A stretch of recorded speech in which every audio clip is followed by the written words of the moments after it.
দেখো আগের দিনে আমরা যেটা পড়েছিলাম আরএনএ শ্রেণীবিভাগ পড়েছিলাম, সেখানে আরএনএ কে আমরা দুই ভাগে ভাগ করেছিলাম, একটা হচ্ছে জেনেটিক আর একটা হচ্ছে নন জেনেটিক। জেনেটিক আরএনএ কাদের মধ্যে দেখতে পেয়েছিলাম? আরএনএ ভাইরাস বা আরএনএ ভাইরাসদের এক কথায় কি বলে জানো? আরএনএ ভাইরাসদের এক কথায় বলা হয় রাইবো ভাইরাস। আমি এইদিকে লিখে দিচ্ছি রাইবো ভাইরাস, ঠিক আছে? রাইবো ভাইরাস বলা হয়, তাহলে দেখা যায়, ঠিক আছে? তো রাইবো ভাইরাস এবং তারপরে আমরা পড়েছিলাম নন জেনেটিক আরএনএ, তাদের মধ্যে মেইনলি তিন ভাগে ভাগ করেছিলাম, সেটা হচ্ছে একটা এমআরএনএ, আরআরএনএ আর টিআরএনএ। আর একটা ধরনেরও বলেছিলাম সেটা হচ্ছে মানে আদার্স টাইপের, তার মধ্যে রয়েছে snRNA, small nuclear RNA, small nucleolar RNA, snRNA, siRNA, small interference RNA, gRNA, guide RNA, hnRNA, heteronuclear RNA. এইগুলো সমস্ত আমরা পেয়েছিলাম, ওইগুলো আমাদের অতটা ডিটেইলস নেই, কিন্তু একটু জেনে রাখবে, পরবর্তীতে হয়তো বায়োলজি থাকলে ওগুলো পাবে। তো এমআরএনএটা আগের দিন পড়া হয়েছিল। এমআরএনএতে আমরা পড়েছিলাম এবং এমআরএনএতে আমরা দেখেছিলাম এমআরএনএ কয়েকটা অংশ, প্রথম হচ্ছে ক্যাপ রিজিয়ন, তারপর নন কোডিং রিজিয়ন 1, তারপর কোডিং রিজিয়ন, তারপর নন কোডিং রিজিয়ন 2, তারপর পলি এ টেল। তাদের কাজগুলো আমরা পড়েছিলাম। যেটা আমরা ক্যাপ বলছি, সেই ক্যাপের অ্যাকচুয়ালি রাসায়নিক নামটা কি? 7 মিথাইল গুয়ানিসিন, ঠিক। আর একটা নাম পড়েছিলাম পলিজোম। পলিজোম গঠনটা কি জিনিসটা জানো? হ্যাঁ, পলিজোম গঠনটা হচ্ছে এই যে ধরো এটা যদি এমআরএনএ হয়, এটা যদি এমআরএনএ, তাহলে প্রোক্যারিওটের ক্ষেত্রে কি হয়? এমআরএনএ কে ঘিরে এই যে পুতির মতো বা মালার মতো এইভাবে কি থাকবে? একটা এমআরএনএ কে ঘিরে একাধিক রাইবোজোম অবস্থান করবে। এই যে গঠনটা, এই গঠনটা কি বলা হয়? পলিজোম। এই গঠনটাকে বলা হয় পলিজোম, ঠিক আছে? বা একটা নাম আছে পলিরাইবোজোম। পলিরাইবোজোম, ঠিক আছে? এটা হচ্ছে এমআরএনএ ব্যাপার। কিন্তু আজকে যেটা আমরা পড়বো সেটা হচ্ছে আরআরএনএ। তো এমআরএনএ একটা কোষের মধ্যে কত শতাংশ পরিমাণ থাকে? হ্যাঁ, মোটামুটি ম্যাক্সিমাম 5% থাকে। সেই তুলনায় আরআরএনএ কত থাকে? একটা কোষের মধ্যে আরআরএনএ থাকে প্রায় 85%। 85% ম্যাক্সিমাম আরআরএনএ থাকে। এবং সবথেকে স্টেবল প্রকৃতির আরআরএনএ হচ্ছে আরআরএনএ। সবথেকে স্টেবল আরআরএনএ বলা যেতে পারে। ম্যাক্সিমাম স্টেবিলিটি স্টেবল আরআরএনএ, ঠিক আছে? এই আরআরএনএ স্টেবল মানে কি? সুস্থিত গঠনে, ঠিক আছে? সুস্থিত। তো এই আরআরএনএ অ্যাকচুয়ালি কি করে? এই আরআরএনএ সাথে, আরআরএনএ মানে কি? পুরো নাম কি? Ribosome rRNA. এর সাথে প্রোটিন যুক্ত হয়ে, প্রোটিন যুক্ত হয়ে তৈরি করবে কি? রাইবো নিউক্লিয় প্রোটিন। এই রাইবো নিউক্লিয় প্রোটিন পরবর্তীকালে কি করবে? পরবর্তীকালে রাইবোজোম গঠনে অংশগ্রহণ করবে। এমআরএনএ, টিআরএনএ ইত্যাদি থেকেও সবথেকে আগে তৈরি যেটা হয় সেটা আরআরএনএ। এবং বেশি করে হয় কেন হয়? কারণ আমাদের কোষের মধ্যে প্রোটিন সংশ্লেষের জন্য প্রয়োজনীয় হচ্ছে রাইবোজোম, আর রাইবোজোমটাকে আগে তৈরি করতে হবে, তারপর এমআরএনএ, টিআরএনএ ওদের কাজগুলো আসবে। সেই জন্য আরআরএনএ কোষের মধ্যে সবথেকে বেশি তৈরি হয় এবং সেই জন্য সবথেকে বেশি স্টেবল হয়, কারণ এ রাইবোজোম গঠনে যাবে। রাইবোজোমের মধ্যে আরআরএনএ থাকে আর প্রোটিন, এটা দিয়েই রাইবোজোম, ঠিক আছে? তো এই আরআরএনএ হচ্ছে কি বলা হয়? এর স্টেবিলিটি বেশি। এই আরআরএনএ যদি আমরা ক্লাসিফিকেশনে চলে যাই, আমরা পড়েছি আগে আরআরএনএ যে ক্লাসিফিকেশনটা,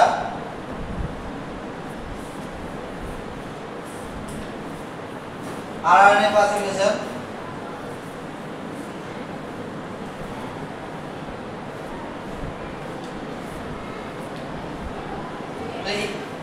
আরআরএনএ কে যদি আমরা ভাগ করি, মেইনলি আরআরএনএ যদি দেখি, আরআরএনএ এগুলো থাকবে কোথায়? রাইবোজোমে। আরআরএনএ অ্যাকচুয়ালি কোথায় রয়েছে? রাইবোজোম। সেই ওই রাইবোজোমকে আমরা যেমন ভাগ করেছি, রাইবোজোমকে আমরা কেমন ভাগ করি? রাইবোজোমকে মেইনলি দুই ভাগে ভাগ করি। আছে তো অনেক কিছু ভাগ, প্রোক্যারিওটিক রাইবোজোম আর ইউক্যারিওটিক রাইবোজোম, ঠিক আছে? তাছাড়া আরো অনেক ধরনের রাইবোজোম আছে, সাইটোপ্লাজমিক রাইবোজোম, মাইটোকন্ড্রিয়াল, প্লাস্টিডিয়াল রাইবোজোম, এগুলো আছে, আমরা কত যাচ্ছি না। মেইনলি দুই ভাগে ভাগ, একটা প্রোক্যারিওটিক রাইবোজোম আর হচ্ছে ইউক্যারিওটিক রাইবোজোম। প্রোক্যারিওটিক রাইবোজোম হচ্ছে 70S আর ইউক্যারিওটিক হচ্ছে 80s। এসটা পূর্ণাঙ্ক কি? ওয়েবার্গ ইউনিট। ঠিক। 70s থেকে আমরা ভাগ করতে পারি কি কি? 70s এর ভাগ একটা হচ্ছে 30s আর একটা হচ্ছে 50s। 50s ঠিক। আর 80s এর ভাগ হচ্ছে 40s আর একটা 60s, বলো তো? কেন আবার যোগ করলে তো একটু বেশি হচ্ছে, এই ব্যাখ্যাগুলো আমরা আগে পড়েছিলাম। কারণ হচ্ছে যে দেখা যাচ্ছে 50s এবং 30s যখন সাইটোপ্লাজমে থাকে আলাদা আলাদা ভাবে থাকে, কিন্তু যখন প্রোটিন সংশ্লেষণের প্রয়োজন হয় একই হয়, একে অপরের সাথে জুড়ে যায়। কিন্তু জোড়ার সময় কি হয়, এর যে দেখতে ধরো না এরকম বাটির মতো, এর ভেতরে কে ঢুকে যায়? ওই বড় রাইবোজোমটা ঢুকে যায়। ফলে যে টোটাল যে হাইড্রোডাইনামিক ভলিউম, একা একা থাকলে যে হাইড্রোডাইনামিক ভলিউমটা হচ্ছে, একসাথে জুড়ে থাকলে টোটাল হাইড্রোডাইনামিক ভলিউমটা কি হয়ে যাচ্ছে? কমে যাচ্ছে। তার ফলে সেন্ট্রিফিউগেশন যে অধঃক্রমণ যে গুণাঙ্ক, সেন্ট্রিফিউগেশন সেডিমেন্টেশন কোএফিসিয়েন্ট, সেটা কমে যাচ্ছে ওদের ক্ষেত্রে। ঠিক আছে? তো 30s যেটা, 30s এর আবার ভাগ কি? 30s এর ভাগ হচ্ছে 16s rRNA, মনে পড়ছে? 16s rRNA প্লাস কি হবে? S protein. S প্রোটিন মানে স্মল প্রোটিন থাকবে এখানে, কিছু স্মল প্রোটিন দ্বারা গঠিত। আর 50s হচ্ছে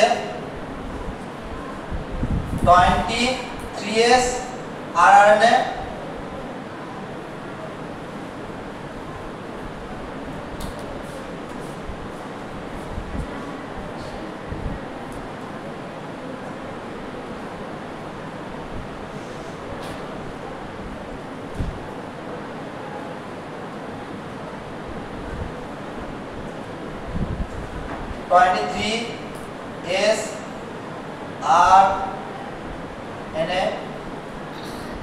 এই ভাগটা plus L protein.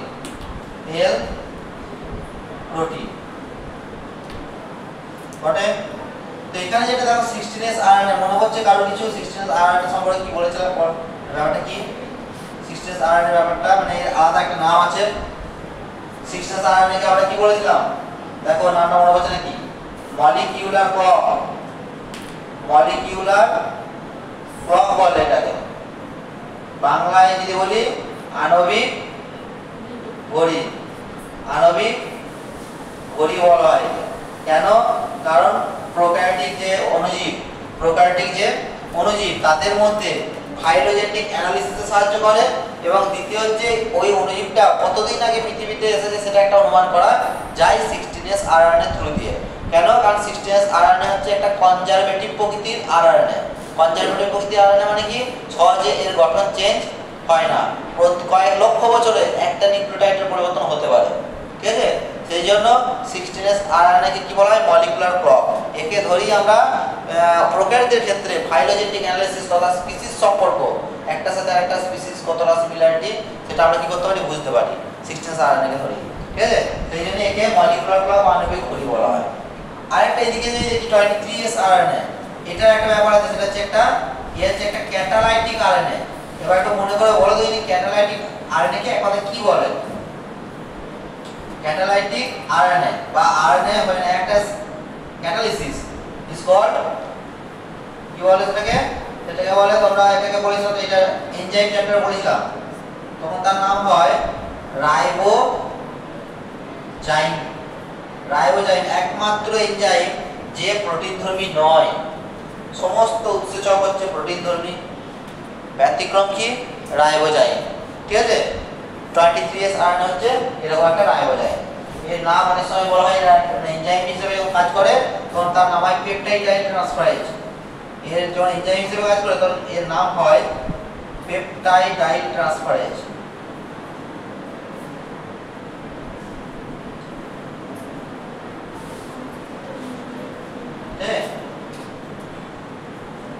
Peptide die transferase.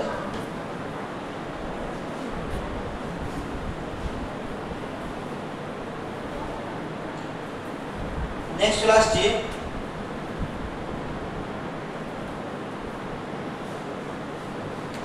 40s। 40s এর ভাগ কিছুই না, এটা হচ্ছে 18s, এটা হচ্ছে 18S RNA প্লাস কি হবে S প্রোটিন, S প্রোটিন মানে স্মল প্রোটিন। 18S RNA এর সাথে কিছু বলার নাই, কিন্তু যেখানে 16S RNA রয়েছে এখানটায়, এখানে কি কি আছে, এখানে একটু বড় সাবইউনিট বড় RNA তে 18S RNA এটা রয়েছে। আর কি রয়েছে 5.8S RNA, 5S RNA এইগুলো রয়েছে সব। এবং এর সাথে রয়েছে কি লার্জ প্রোটিন, L প্রোটিন, কারণ 16S হচ্ছে লার্জ, তার সাথে যে প্রোটিনগুলো হয় L প্রোটিন বলা হয় লার্জ প্রোটিন। তো এই হচ্ছে এদের উপাদানগুলো, মানে একটা রাইবোজোম উপাদান এবং কিভাবে আরএনএ সাহায্য করছে রাইবোজোম গঠনে, বা কোন কোন আরএনএ কোন ধরনের সাবইউনিট রয়েছে সেটার একটা শ্রেণীবিভাজন এটা। ঠিক আছে,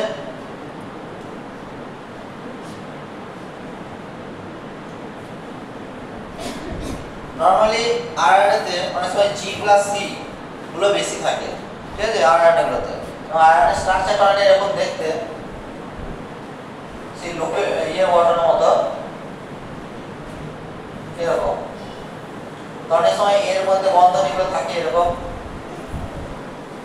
মানে বন্ধনী মানে adenine, uracil, guanine, cytosine, cytosine, guanine, এরকম মাঝে মাঝে ইন্টারস্টেন্ট বন্ধন থাকে। আর যেখানে বন্ধনী হয় না সেখানে কি এটা বন্ধনী না হলে তো কি বলেছিলাম, এটা হবে লুপ গঠন বলে, লুপ।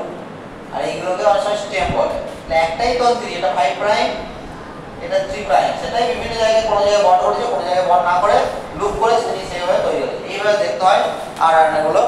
ঠিক আছে, রাইবোজোম আরএনএ গুলো দেখতে হয়।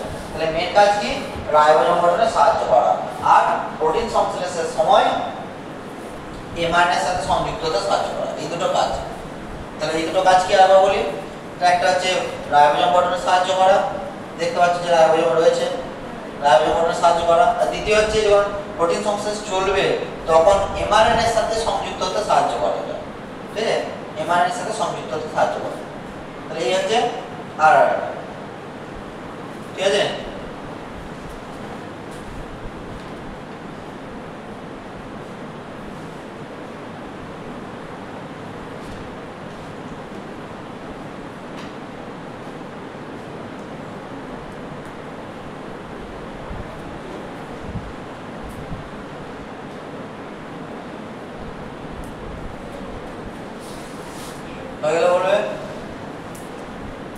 এরপরে এখন ছবিতে চলে যাবো, মানে টিআরএনএ ছবিটা, যেটা পুরো টিআরএনএ আছে ছবিতে চলে যাবো।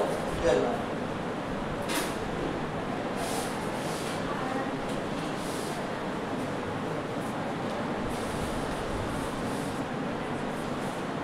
ঠিক আছে, যাবো টিআরএনএ।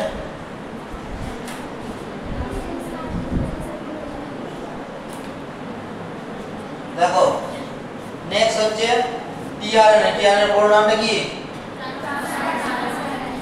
হ্যাঁ, এখানে নাম লিখে আমি ছবিতে ভাববো, ছবিতে দেবো, ছবিতে দেখেছি কোথায় যাবো,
স্পষ্ট আসছে না। ঠিক আছে, আমি লিখে দেবো। হ্যাঁ,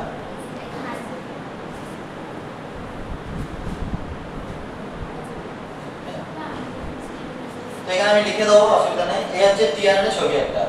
টিআরএনএ ছবি দেখো এখানটা আছে 5 প্রাইম প্রান্ত, এই তন্তুটা এইভাবে নেমেছে, এইভাবে গেছে, এইভাবে গেছে, এইভাবে গেছে, এইভাবে, ঠিক আছে, নিয়ে এটা 3 প্রাইমে শেষ হয়েছে। এটা যে টিআরএনএ এর গঠন, এই টিআরএনএ এর গঠনের প্রথম ধারণা দিয়েছিলেন বিজ্ঞানী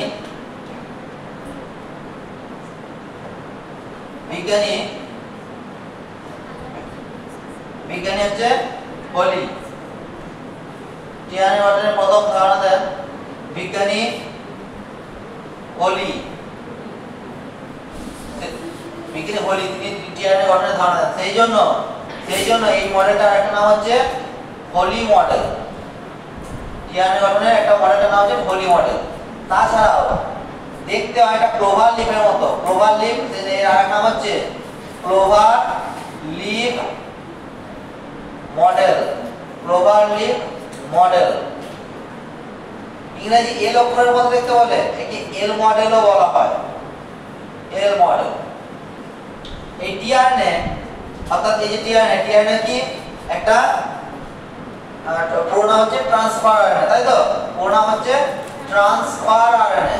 কাজ কি বলেছিলাম, না জিন পুল থেকে অ্যামিনো অ্যাসিডগুলোকে ধরে রাইবোজোমের কাছে নিয়ে আসে এবং প্রোটিন সংশ্লেষে সাহায্য করে, সেজন্য এর নাম আছে ট্রান্সফার আরএনএ।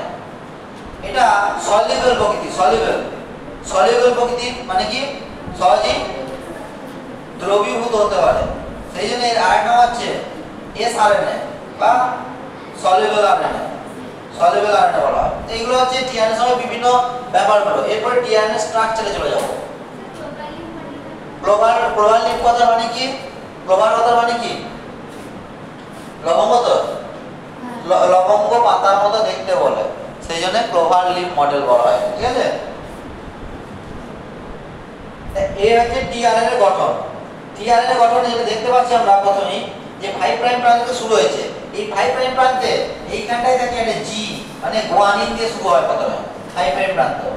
তারপরে এই যে মাঝখানে দেখতে পাচ্ছ যে এই বন্ডগুলো, এগুলো কি এখানে বন্ড তৈরি করেছে, মানে এগুলো হচ্ছে কমপ্লিমেন্টারি বেস পেয়েছে, সেজন্য ও বন্ড তৈরি করেছে। যেখানে যেখানে এরকম বন্ড হয়েছে সেগুলো বলে স্টেম গঠন। সেখানে কি বলা হচ্ছে? স্টেম গঠন। স্টেম মানে কি কাণ্ড, তবে এখানে স্টেমটা তো কাণ্ড বলবো না, তবে এইটা এগুলোতে যেগুলো বন্ড হয়েছে সেগুলো বলে স্টেম তৈরি করেছে। আর যেখানে বন্ড হয় নাই সেগুলো কি বলবো? দেখো এখানে বলছে লুপ, এখানে বলছে লুপ। তো এইভাবে স্টেম গঠন করেছে। এইটা এবারে দেখো এইদিকে আসছে, এখানেও স্টেম গঠন, এইখানে কি হচ্ছে লুপ গঠন। দেখো লুপটার নাম দিয়েছে কি D loop. D loop actually নাম হচ্ছে ডি লুপ বা ডিএইচইউ লুপ, ডি লুপ বা ডিএইচইউ লুপ, ঠিক আছে?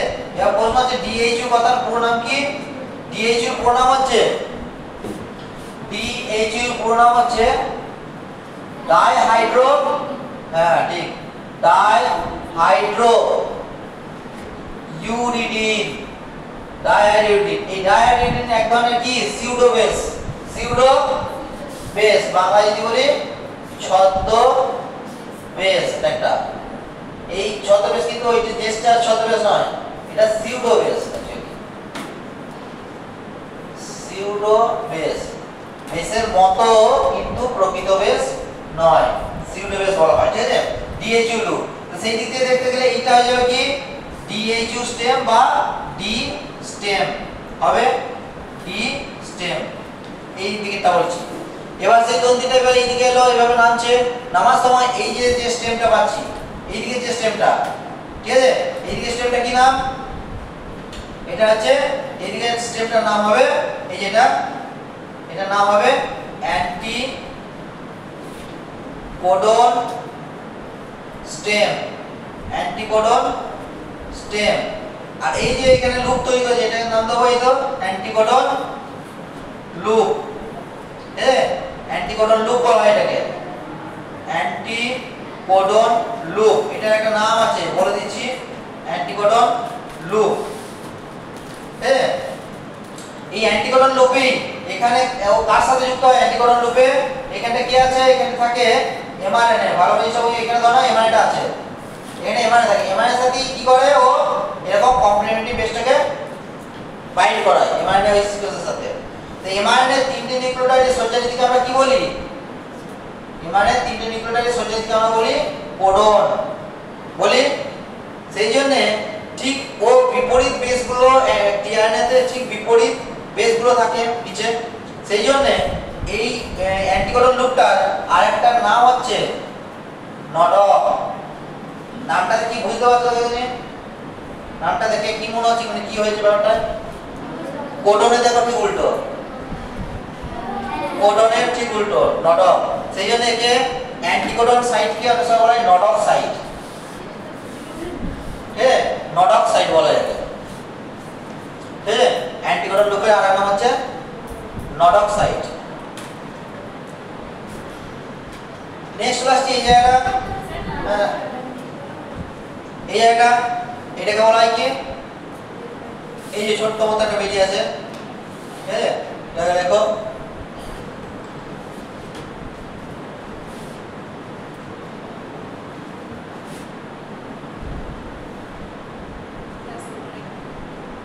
ঠিক আছে।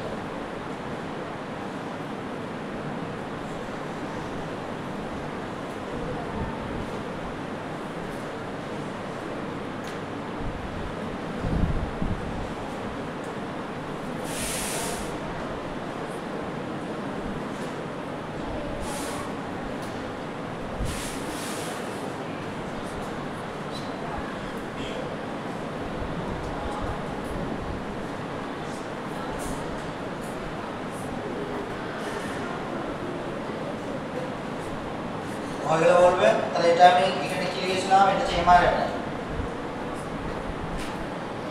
এটা হচ্ছে এমআরএনএ, ঠিক আছে, এমআরএনএ আমি বোঝাবার জন্য এখানে এমআরএনএ লিখেছি, সেটার গঠন থাকবে না।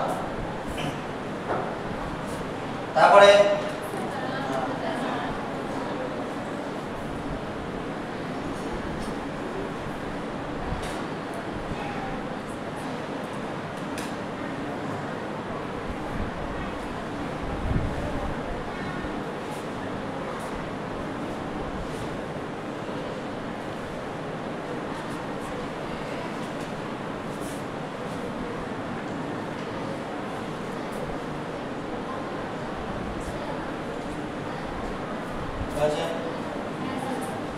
দেখো এই যে হলুদ রঙের যে পার্ট, এই হলুদ রঙের যেটা পার্ট এটাকে বলা হয় variable loop, variable loop, variable loop, ঠিক, ভ্যারিয়েবল লুপ।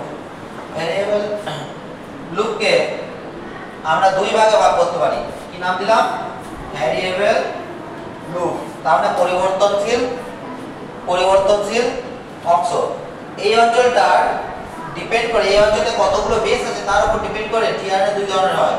যদি 1 থেকে 7 এর মধ্যে থাকে নিউক্লিওটাইড, 1 থেকে 7, 1 থেকে 7 সেটা দুটো নিউক্লিওটাইড যদি থাকে, তাহলে এই 1 থেকে 7 পর্যন্তটাকে বলা হয় first class tRNA, first class, first class tRNA, first class tRNA, ঠিক আছে, ফার্স্ট ক্লাস টিআরএনএ।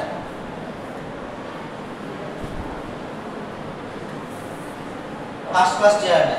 আর যদি 7 এর বেশি থাকে, 7 এর বেশি সংখ্যাটা থাকে, তখন সেটা বলা হয় second class, second class tRNA, second class tRNA বলা হয়, ঠিক, সেকেন্ড ক্লাস টিআরএনএ বলা হয়। তাই ভ্যারিয়েবল লুপের উপর টিআরএনএ দুই ধরনের হয়, ফার্স্ট ক্লাস আর সেকেন্ড ক্লাস।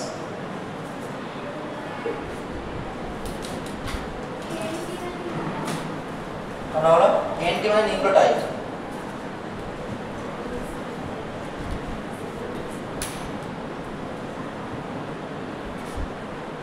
এই যে পুরোটা দেখতে পাচ্ছ যেটা কি রঙের রয়েছে, নীল রঙের রয়েছে, নীল রঙের যেটা এই যে লুপটা এখানটায় যেখানে কিছু বুঝতে পারছো, এখানে অতটা বোঝা যাচ্ছে না, সেটা আমি লিখে দিচ্ছি। এটার নাম হচ্ছে টি সাই সি, টি সাই সি লুপ, টি সাই সি লুপ। টি কথা হচ্ছে 5 মিনিট, সাই মানে হচ্ছে কি, সাই কথা মানে কি, সাই ইকুয়াল হচ্ছে সিউডো ইউনিটি। এটাও একটা কি, এটাও একটা সিউডো বেস, ছদ্মবেশ, সিউডো ইউনিট, আর সি হচ্ছে সাই সাইন। তো এটা যে লুপ হলো, একইভাবে কি হয়ে যাবে, এই জায়গাটা টি সাই সি, টি টি সাই সি স্টেম ঘটে তো টি সাই সি স্টেম হবে টি সাই সি স্টেম। এই জায়গাটা দেখো এটা এটার নাম হচ্ছে অ্যামিনো অ্যাসিড অ্যাকসেপ্টর আর। অ্যামিনো অ্যাসিড কে কি করে অ্যাকসেপ্ট করে, ঠিক অ্যামিনো অ্যাসিড অ্যাকসেপ্টর আর বলা হয়। অ্যামিনো অ্যাসিড কো অ্যাকসেপ্ট করে, কোথা থেকে অ্যাকসেপ্ট করবে অ্যামিনো অ্যাসিড পুল থেকে, ও অ্যামিনো অ্যাসিডকে ধরে নিয়ে আসবে। অ্যামিনো অ্যাসিড পুলে কি থাকে বিভিন্ন ধরনের অ্যামিনো অ্যাসিড গুলো থাকে যেগুলো আমাদের প্রোটিন তৈরিতে কাজে লাগবে, সেই অ্যামিনো অ্যাসিড গুলোর সাথে ও কি করে যুক্ত হয়। এবং সবচেয়ে যেটা মনে রাখা তোমাদের দরকার পরীক্ষার সময় পড়ে যে টিআরএনএ শেষ প্রান্তে সংকেতটা কি সি সি এ, অর্থাৎ যখন লেখা হবে তখন এইভাবে লিখবে 5 প্রাইম সি সি এ।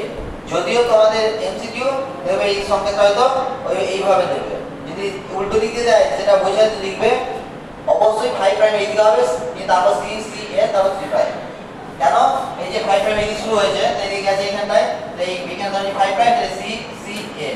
এই তিনটে সংকেত কিন্তু পরীক্ষায় পড়ে যে টিআরএনএর শেষ তিনটে নিউক্লিওটাইড কি, ঠিক আছে। এবং এই 3 প্রাইম প্রান্তি যুক্ত হয় কে 3 প্রাইম প্রান্তি যুক্ত হয় একটা অ্যামিনো অ্যাসিড, এই প্রান্তটা যুক্ত হয় অ্যামিনো অ্যাসিড যুক্ত হয় এই প্রান্ত ও অ্যামিনো অ্যাসিডকে সংযুক্ত করে কে না টিআরএনএ।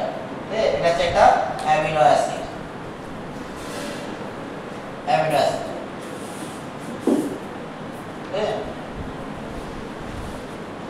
এই হচ্ছে পুরো টিআরএনএ গঠনটা।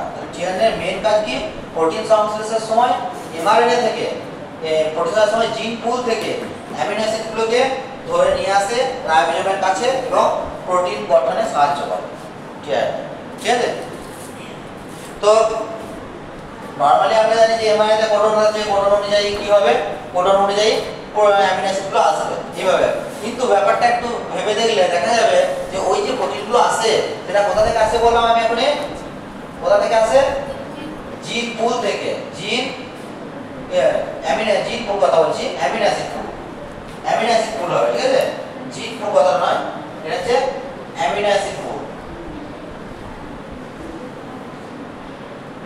এটা হচ্ছে একটা অ্যামিনো অ্যাসিড পুল।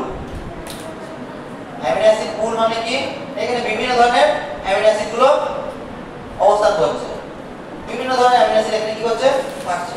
সেই অ্যামিনো অ্যাসিড গুলো থেকে ধরো কত ধরনের, নরমালি আমাদের প্রোটিন সংশ্লেষের জন্য 20 ধরনের অ্যামিনো অ্যাসিড লাগে। তো এই 20 ধরনের অ্যামিনো অ্যাসিড আছে মানে ওই glycine, alanine, aspartic acid, glutamic acid, ঠিক আছে, histidine, lysine, isoleucine, valine, phenylalanine, tyrosine, tryptophan, ঠিক আছে। এই সমস্ত গুলো হচ্ছে সেরিন, প্রোলিন, মিথিওনিন, সিস্টিন, এই যে সমস্ত গুলো সব কি অ্যামিনো অ্যাসিড। সেই অ্যামিনো অ্যাসিডে কি আছে টিআরএনএ আছে এখানটায়, এখানে কি আছে টিআরএনএ আছে, নিয়ে অ্যামিনো অ্যাসিডটাকে ধরে নিয়ে যায়। কিন্তু প্রশ্ন হলো এই 20টা অ্যামিনো অ্যাসিডের মধ্যে থেকে ও কি করে বোঝে যে আমাকে কোন অ্যামিনো অ্যাসিডটাকে নিয়ে যেতে হবে। এখানেও তার একটা স্পেসিফিসিটি কাজ করে, কিন্তু কিভাবে কাজ করে সেটা এই জায়গাটা এখনো পর্যন্ত খুব একটা বেশি উন্মোচন হয়নি। মানে এখানে একটা রিসার্চের ব্যাপার আছে যে কিভাবে অ্যামিনো অ্যাসিড পুল থেকে টিআরএনএ গুলো নির্দিষ্ট অ্যামিনো অ্যাসিডকে কি করতে পারে সিলেক্ট করতে পারে। বোঝা গেল এটা? এখানে কিভাবে তার স্পেসিফিসিটি আর সিলেক্টিভিটি কাজ করে সেটা এখনো ঠিকমতো পরীক্ষা নিরীক্ষা হয়নি বা এক্সপেরিমেন্ট হয়নি। তো এত এটা ছিল টিআরএনএ এর ব্যাপারটা। বলো এখানে আর কিছু প্রশ্ন আছে?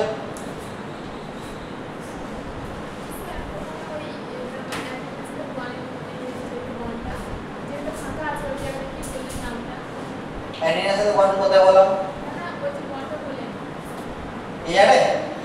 এগুলো এই বন্ডগুলো ধরো নরমালি তো বন্ড হবে, ওই হাইড্রোজেন বন্ডই হবে। কারণ ধরো নাও এখানে যদি অ্যাডিনিন থাকে তো এখানটায় থাকবে কি ইউরাসিল। এটা তো আরএনএ তো থাইমিন থাকবে না, তাই ইউরাসিল থাকবে। অ্যাডিনিন ও ইউরাসিলের মধ্যে কি বন্ধনী হয় হাইড্রোজেন বন্ধনী হয়, দুটো হাইড্রোজেন বন্ড থাকবে। এখানে যদি গুয়ানিন থাকে তাহলে কি হবে সাইটোসিন। তাহলে এখানে কি থাকা উচিত তিনটে করে থাকবে, যেগুলো দেয়নি এটা বুঝিয়ে দিয়েছে যে আছে বন্ড, ঠিক আছে। এইভাবে থাকে জিনিসটা।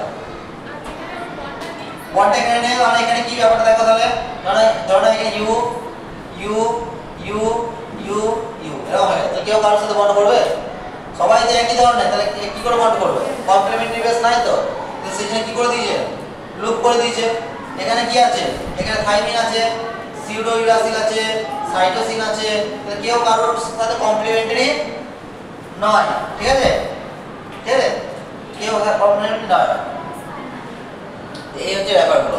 ঠিক আছে, তাহলে এই হচ্ছে টিআরএনএর গঠন। এর তাহলে টিআরএনএ গঠন হয়ে গেল, ক্লিয়ার হয়ে যাবে। এরপরে দেখবে তোমাদের আছে সেন্ট্রাল ডগমা বলে একটা ঘটনা। সেন্ট্রাল ডগমা ডিএনএ প্যাকেজিং আছে, কিন্তু ডিএনএ প্যাকেজিং আমরা ওখানে পড়ে দিয়েছি বংশাবলী চ্যাপ্টারে। তো এরপরে এটা পড়বো সেন্ট্রাল ডগমা। এটা হয়ে গেল, বলবে হ্যাঁ সেন্ট্রাল ডগমা। ঠিক আছে,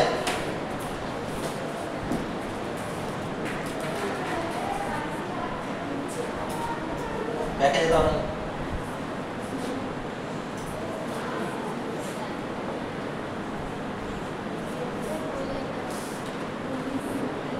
এটা ব্যাকে চলে যাচ্ছি।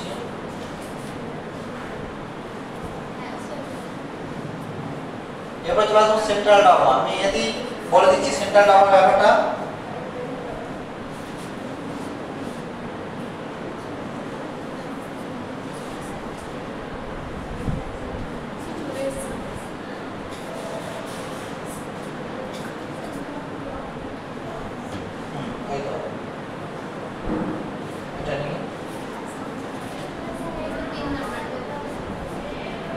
নাম্বার এটা এটা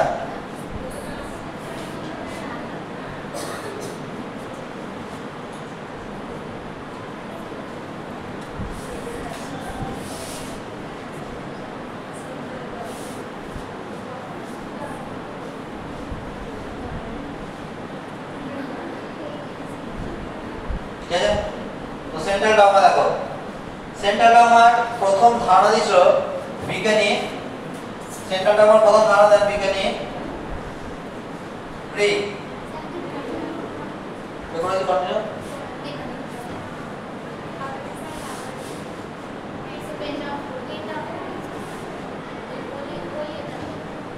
তারপর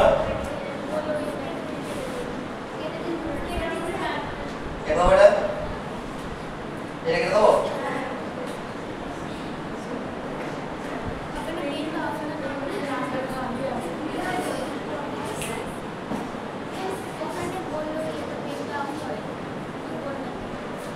এটা বললাম কি সেন্ট্রাল সেন্ট্রাল ডগমা। দেখো বাংলায় বলে এটা বলা হয়, কি বলা হয়? জিনের কেন্দ্রীয় নীতি। জিনের জিনের কেন্দ্রীয় নীতি, জিনের কেন্দ্রীয় নীতি বলা হয়। অ্যাকচুয়ালি ডগমা কথার অর্থ হচ্ছে গ্র্যান্ড হাইপোথিসিস। ডগমা কথা মানে কি? Grand hypothesis, not only hypothesis, এটা গ্র্যান্ড বিশাল বড় একটা হাইপোথিসিস দিচ্ছে তারা ভাবছে, এবং সেটা বটেও যে বিশাল বড় একটা হাইপোথিসিস।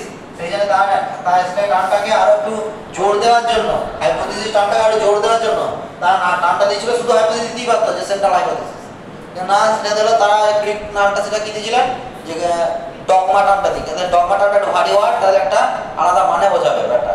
যদিও এমনি ডিকশনারিতে ডগমা টার্মের কোনো মানে পাবে না, মানে ডগমা পাবে না, কিন্তু টার্মটাকে ইউজ করেছিলেন এটা একটা হেভি ওয়ার্ড হিসেবে, যে এটা হচ্ছে গ্র্যান্ড হাইপোথিসিস। কারণ এর আগে এই ধারণা কেউ দেয় না, এবং এটা অনেক কিছুই চেঞ্জ করে দিতে পারে ধারণাকে। সেই জন্য সেন্ট্রাল ডগমা টার্মটা দিয়েছিলেন, এবং তিনি তাহলে ধারণাকে দিলেন বললাম বিজ্ঞানী ক্রিক। ঠিক আছে, বিজ্ঞানী ক্রিক মোটামুটি ওই 1958 সাল নাগাদ তিনি এই ধারণাটা দিয়েছিলেন। ঠিক আছে, এবং তার এই ধারণাটা তিনি যে বইতে বর্ণনা দিয়েছিলেন তার নাম ছিল, তার লেখা আছে বইটা হোয়াট ম্যাড পারসুট। এইটা ছিল বইটার নাম, যে বইতে তিনি বলেছিলেন যে আমি এইভাবে পেয়েছি, এই হচ্ছে ধারণা, এইগুলো এইভাবে দিয়েছিলাম, সেই ধারণা ছিল হোয়াট ম্যাড পারসুট। ঠিক আছে, সেই ধারণা তিনি কি বললেন না ডিএনএ থেকে তৈরি হয় আরএনএ, আরএনএ থেকে তৈরি হয় প্রোটিন। ঠিক আছে, তিনি কিন্তু সেই ডিএনএ থেকে আরএনএ তৈরি হয় এটাকে বলা হচ্ছে ট্রান্সক্রিপশন, আর আরএনএ থেকে প্রোটিন সংশ্লেষণকে বলা হয় ট্রান্সলেশন। এইটুকু ধারণা দিয়েছিলেন প্লাস এই ডিএনএ থেকে ডিএনএ তৈরি হওয়ার ধারণা, এই ধারণাটা দিয়েছিলেন, সেটা হচ্ছে রেপ্লিকেশন। ডিএনএ থেকে ডিএনএ তৈরি হওয়ার ধারণা হচ্ছে রেপ্লিকেশন। কিন্তু তিনি রিভার্স ট্রান্সক্রিপশনের ধারণা দেননি। এই ছবিতে দেখালো রিভার্স ট্রান্সক্রিপশনের ধারণা কিন্তু গ্রিকের ছিল না। রিভার্স ট্রান্সক্রিপশনের ধারণা কার ছিল? রিভার্স ট্রান্সক্রিপশন নামটাতে কি বুঝতে পারছো? ট্রান্সক্রিপশনের ঠিক বিপরীত। তার মানে কি আরএনএ থেকে ডিএনএ তৈরি হওয়া, রিভার্স ট্রান্সক্রিপশন। এই রিভার্স ট্রান্সক্রিপশন ধারণা দিয়েছিলেন দুই বিজ্ঞানী, একজনের নাম হচ্ছে টেমিন এবং অন্যজনের নাম হচ্ছে বাল্টিমোর। ঠিক আছে, এই দুজনা সায়েন্টিস্ট তারা মোটামুটি ওই 1968 সাল নাগাদ তারা ধারণা দিয়েছিলেন এবং তারা যে ভাইরাসের উপর নাম দিয়েছিলেন, মানে ভাইরাসের কাজ করে সেটা হচ্ছে SB40 সিমিয়ান ভাইরাস 40। এই ভাইরাসের উপর ক্রিয়া করে তারা রিভার্স ট্রান্সক্রিপশন পদ্ধতি প্রথম আবিষ্কার করেন। রিভার্স ট্রান্সক্রিপশন পদ্ধতিতে সবচেয়ে বেশি ধারণা দিয়েছেন বিজ্ঞানী টেমিন। সেই যে রিভার্স ট্রান্সক্রিপশনের আরেক নাম বলা হয় টেমিনিজম, টেমিনিজম বলা হয়। এই রিভার্স ট্রান্সক্রিপশন আবিষ্কারের পর থেকে কিসে চেঞ্জ হলো? আমাদের সেন্টার ডগমাতে একটু চেঞ্জ হলো। প্রথমে সেন্টার ডগমা ছিল কি এইটা, তারপরে অ্যাড হলো রিভার্স ট্রান্সক্রিপশন পদ্ধতিটা। ঠিক আছে, এটা অ্যাড হলো। রিভার্স ট্রান্সক্রিপশন মানে আরএনএ থেকে রিভার্স ট্রান্সক্রিপ্ট যুক্তচক্রের সহায়তায় ডিএনএ তৈরি হওয়া। যদিও রিভার্স ট্রান্সক্রিপশন পদ্ধতি শুধুমাত্র কিসের রিভার্স ট্রান্সক্রিপশনে লাগে না, আরো তিনটে উপাদান লাগে। ঠিক আছে, একটা যে রিভার্স ট্রান্সক্রিপশন তো বললাম প্রথমে, দ্বিতীয় লাগে সোডিয়াম হাইড্রোক্সাইড বা কিছু অ্যালকালাইন একটা পদার্থ, তৃতীয় লাগে আরএনএ যুক্তচক, আর চতুর্থ লাগে S1 নিউক্লিয়েজ। ঠিক আছে, এই চারটা উপাদান লাগে। কোথায় বললাম? রিভার্স ট্রান্সক্রিপশন পদ্ধতিতে। ঠিক আছে, অনেক সময় শুধুমাত্র একটা অপশনে ছেড়ে দেয় যে রিভার্স ট্রান্সক্রিপশন প্রক্রিয়া কোন সূচক লাগে, রিভার্স ট্রান্সক্রিপশন। এই রিভার্স ছাড়াও কিন্তু আরো কয়েকটা লাগে, একটা হচ্ছে আরএনএ, একটা হচ্ছে S1 নিউক্লিয়েজ আর NaOH বা একটু অ্যালকালাইন কন্ডিশন। তাই যাই হোক, এটা যে রিভার্স ট্রান্সক্রিপশনে সিডিএনএ তৈরি করতে কাজে লাগে, কমপ্লিমেন্টারি ডিএনএ তৈরি করতে কাজে লাগে। তো ডিএনএ থেকে ডিএনএ তৈরি হওয়া রেপ্লিকেশন, ডিএনএ থেকে আরএনএ তৈরি হওয়া ট্রান্সক্রিপশন, আর আরএনএ থেকে প্রোটিন সংশ্লেষণ হচ্ছে ট্রান্সলেশন। তো এটা ছিল রিভার্স ট্রান্সক্রিপশন আবিষ্কারের পরের ধারণা। বর্তমান ধারণা কি? বর্তমান ধারণা হচ্ছে যে আরএনএ থেকে কিন্তু আরএনএও তৈরি হয়, that is equal to RNA replication. তো এটা হচ্ছে মডার্ন সেন্টার ডগমা। আরএনএ রেপ্লিকেশনটা অ্যাড করে দিচ্ছে এখানে। এটা হচ্ছে আধুনিক জিনের কেন্দ্রীয় নীতি। বোঝা জিনিসটা? আধুনিক জিনের কেন্দ্রীয় নীতি। নরমাল যখন ছিল সেন্টার ডগমা তখন হচ্ছে এইভাবে দিয়েছিল। বর্তমানে তো লিখতে হলে ডিএনএ, এটা দিলে এখানে লিখতে হবে ডিএনএ রেপ্লিকেশন, ডিএনএ থেকে ডিএনএ তৈরি হওয়া, আরএনএ তৈরি হওয়া, আর রিভার্স ট্রান্সক্রিপশন লিখলে আরএনএ থেকে আরএনএ তৈরি হওয়া, ট্রান্সলেশন প্রোটিন।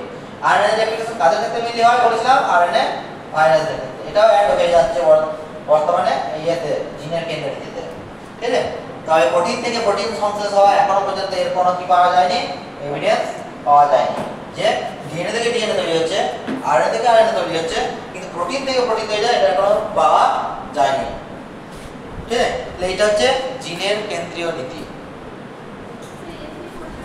বলো, এসবি যে সিমিয়ার ভাইরাস, এটা একটা ভাইরাস, মাঙ্কিদের বেশি হয়, মানে মাঙ্কিরা বেশি আক্রান্ত হয় এতে।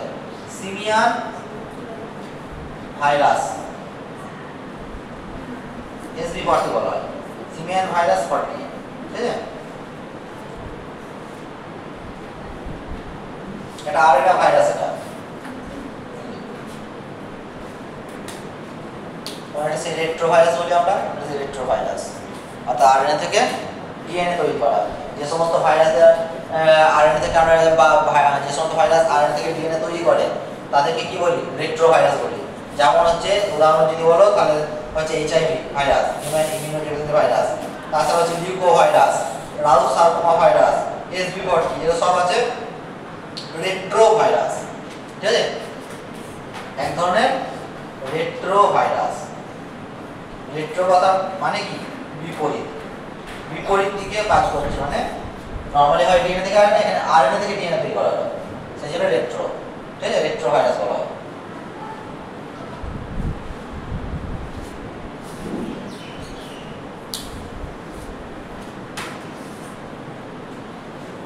হচ্ছে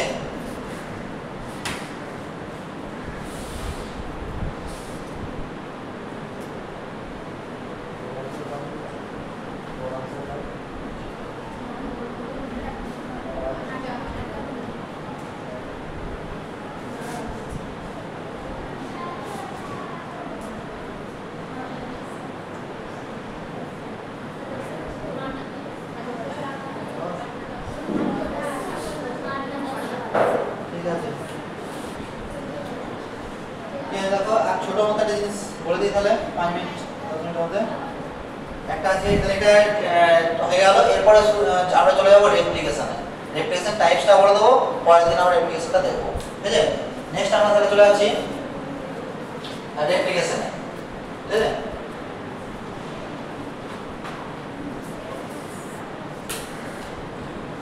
রেপ্লিকেশন হবে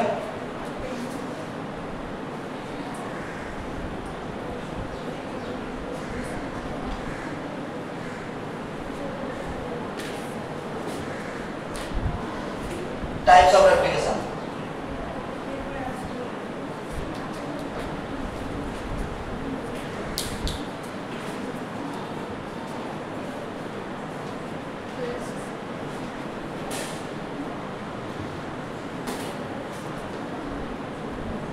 এই যে এটা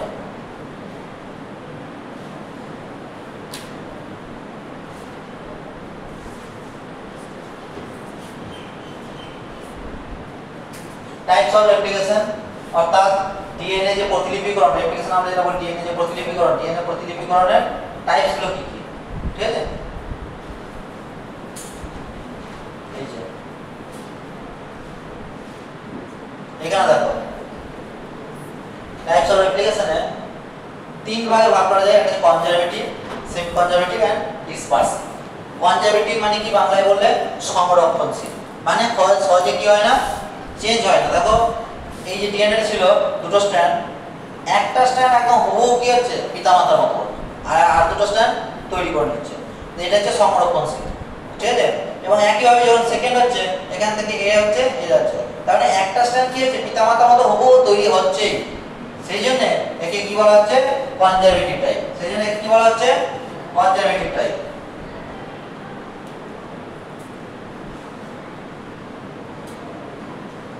সেই জন্য কি বলা হচ্ছে কনজারভেটিভ টাইপ। কনজারভেটিভ, ঠিক আছে?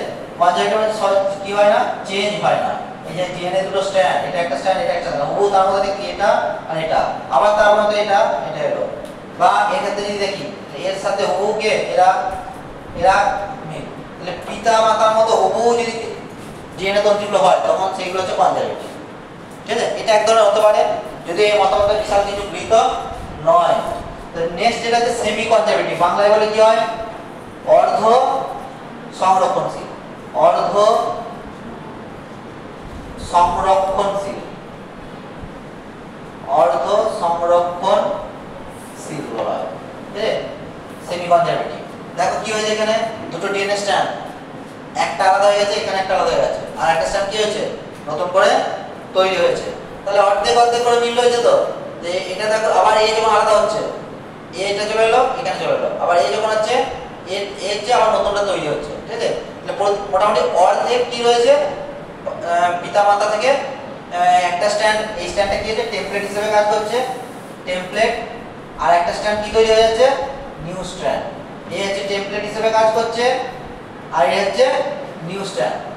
তাহলে অর্ধেক কি রয়েছে কনজার্ভ রয়েছে, সেই জন্য হচ্ছে সেমি কনজারভেটিভ। পুরোপুরি কনজার্ভ নয়, এখানে কি 100% কনজার্ভ থাকছিল কিছু কিছু ক্ষেত্রে, এখানে কোনো ক্ষেত্রেই 100% কনজার্ভ নয়, 50% অর্ধেক কনজার্ভ হচ্ছে, সেই জন্য সেমি কনজারভেটিভ। তো এইটাই যে মোস্ট সবচেয়ে কি হয় গৃহীত। কেন গৃহীত এটা মোস্ট, সেটা পরের দিন আমরা সেমি কনজারভেটিভ যে এক্সপেরিমেন্ট মেসেলসন এবং স্টাইলের সেটা আমরা পরের দিন দেখে নেব, ঠিক আছে? আর থার্ড হচ্ছে ডিসপারসিভ, বাংলায় বলে বিক্ষিপ্তাকার। বিক্ষিপ্তাকার প্রতিলিপিকরণ। ডিসপারসিভ মানে কি, প্রথমে ধরেছি পিতামাতার যে বা প্যারেন্টাল যে ডিএনএ গুলো ছিল এরকম ঠিক ছিল, পরে যখন রেপ্লিকেশন করছে বলছে যে ওর ভেতরে ভেতরে নাকি রেপ্লিকেশন হয়ে তৈরি হচ্ছে। যে এরকম যদি রেপ্লিকেশন হয় তাহলে মিউটেশনের গাথা হতো, মানে হ্যাভক টাইপ অফ মিউটেশন আমাদের শরীরে চলে আসতো বা ব্যাকটেরিয়া হতো, কিন্তু সেটা কিন্তু খুব একটা হয় না, ঠিক আছে? তাহলে আমরা একবার দেখে নিই, এই জিনিসটা কিন্তু হয় না।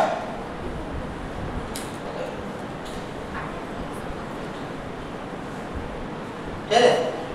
তো এই জিনিসটা হচ্ছে তিন ধরনের, তাহলে মনে রাখবে। Conservative, parental DNA strand remain associated in one DNA molecule while new daughter strands remain associated in newly formed হয়। In the semi-conservative, parental strands separated and directed the synthesis of daughter strand with each resulting DNA molecule being a hybrid. এখানে কি হচ্ছে hybrid তৈরি হচ্ছে, এই যে এটা হচ্ছে hybrid of a parental strand and a daughter strand. And in the dispersive model, all resulting DNA strand have regions of double-stranded and regions of double-stranded daughter DNA. অর্থাৎ প্যারেন্টাল রয়েছে আবার ডটার রয়েছে, প্যারেন্টাল রয়েছে daughter, এভাবে mixed up হয়ে রয়েছে। তো এরকম সময়টা খুবই কম, সেই জন্য সবথেকে বেশি গৃহীত মডেল সেটা হচ্ছে সেমি কনজারভেটিভ মডেল, এবং এটা এক্সপেরিমেন্টালি প্রুভ, এটা হয়েছে এক্সপেরিমেন্টালি প্রুভ হয়েছে, ঠিক আছে। তো সেই এক্সপেরিমেন্টটা আমরা দেখে নেব পরের দিন, ঠিক আছে। এতদিনই মোটামুটি থাকবে, ঠিক আছে।